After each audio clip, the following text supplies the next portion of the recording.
ഇതാരുടെയാണ് കല്യാണം എന്നറിയോ? അധർമ്മൻ എന്ന് പറയുന്ന ഒരാളുടെ കല്യാണം. മൂപ്പരുടെ പേരെന്താണ്? അധർമ്മൻ. അധർമ്മന്റെ ചെയ്തികളെ കുറിച്ച് വിസ്തരിക്കേണ്ട കാര്യമില്ലല്ലോ.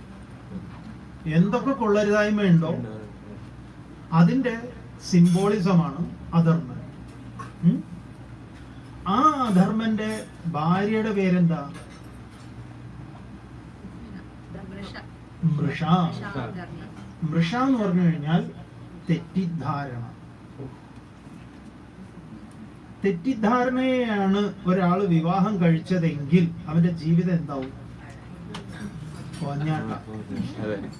പാലക്കാട് അങ്ങനെയാണോ?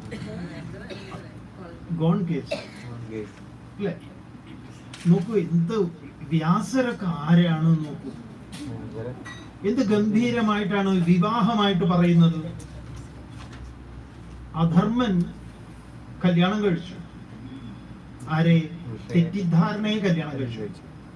മൃഷാ അധർമ്മസ്യ ഭാര്യാസി. സ്വാഭാവികമായിട്ടും അതില് കുട്ടികളുണ്ടായി. ആരാ കുട്ടികൾ? വായിക്കൂ.